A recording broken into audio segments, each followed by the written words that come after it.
Mr. Chairman.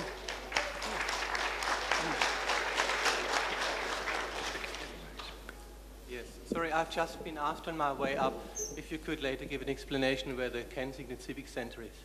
Yes, am I correct in saying it's in 12th Avenue, right down? Who can help me? Kensington Civic Centre. Just right down 12th Avenue, opposite the police station. 13th Avenue, opposite the police station at the bottom.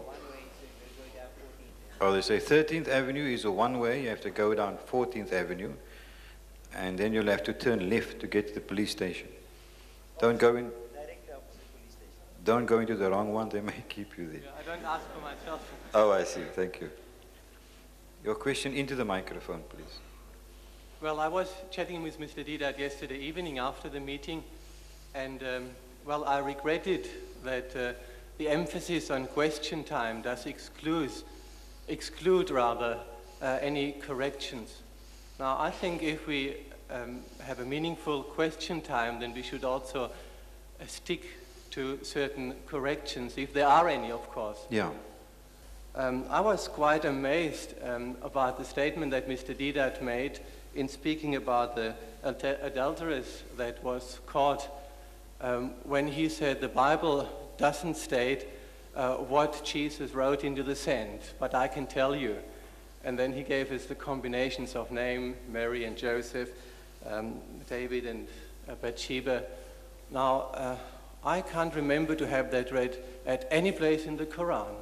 And I can only conclude from that it must have been made up in his own imagination. Now, I think truth in that respect is very important, because it could start off a filthy thinking on these aspects, as has been also, well, been a tendency yesterday night in certain combinations that I have discovered, where I felt very, very sorry. In this point, and there I come to my question, Mr. Didat pointed out that the Jews have the punishment of stoning for adulterers, and so does the Quran say. I would like to ask him to read to us from the Quran where it says that adulterers should be stoned. Could you please do that for us? I forget your name. Mr. Walton. Mr. Walton, yes. Now, this was not an exposition of what Islam says and what Christianity says with regards to that adulteress that they brought before Jesus, you see. Now, you haven't got an alternative answer to say, what was Jesus scribbling? You haven't. If you had, you would have given it to the audience and said, look, this is what he was doing. He wasn't doing what Didat suggests. So, in the absence of a theory that the Christian world has been absent, they have not been able to, the only assumption we can have is that for people to watch over his shoulder and walk away. What for? What are they reading? Well, this was my assumption. Well, but it's against the biblical text, you must see. Because, what does it say? Well, it states clearly that Jesus first wrote into the sand, and afterwards he told the people, the one who is without sin may throw the first stone. You put the order the other way around, and then said when they looked over the shoulders, they could see that. It doesn't say anything like that in the Bible. The problem is, what did he write? That's not my problem, it's yours. No, it's yours because you haven't got it. No, I don't need it because I don't make anything up. Now you need it. You see, the Bible you are using, what Bible are you using there?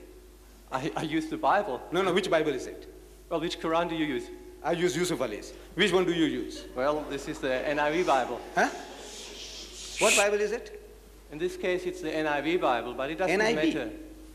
New International Version. Right. I could use the Greek New Testament as well. Now I can tell you that in the RSV, this incident about the adulteress is thrown out as a fabrication. No, sorry, it's at the bottom as a margin remark. In but the text, Mr. Didat, could you please answer to my question? Could you please read from the Quran? No, that is not my job. I spoke. The subject was, if you remember, the subject was Arabs and Israel. I spoke for 1.5 hours, and you haven't got a single question on the subject. I have. Well, please come to that first before we entertain you with other things. Mr. Didat, if I put a question to anything you say tonight, then this is according to the subject. Otherwise, you have wandered away from your subject. The subject is Arabs and Israel, conflict or conciliation. On that theme, I spoke for 1.5 hours. No, otherwise you couldn't have made that statement. Please, could you please answer my question? Where does it say in the Quran? There is no such verse. Well, that's about stoning. There is no such verse in the Quran. Well, that's what I wanted to know. But because I believe that truth is important. Now, if you make a statement... Did I say it's in the Quran? Yes, you said. You can listen to it. Did I say that stoning is in the Quran? Yes, you said. I think, you see, people come along with preconceived ideas. You see, you hear what you brought from the outside. The tapes are available. You buy this one tape and you go and listen to it at home and see if I said that the Quran says that the adulterer, I said in the book of Leviticus, it says that the adulterer and the adulteress must be stoned to death. Leviticus, and Leviticus is not the Quran. Okay, we can listen to the tape and then we meet again. Thank you. Right. Thank you have no questions on the subject itself? Anybody else with a question on the topic? As I said at the previous night, just hold it, I said at the previous night that the pamphlets were out for some time. Like for Saturday nights tomorrow, if you have any questions you want to prepare beforehand, then you prepare it on the subject because the lecturer will prepare for that topic. Brothers and sisters, please don't forget our request of coming to the other lectures, and please come and purchase the translations of the Quran. Assalamu alaikum wa rahmatullahi wa barakatuh. Good night, ladies and gentlemen.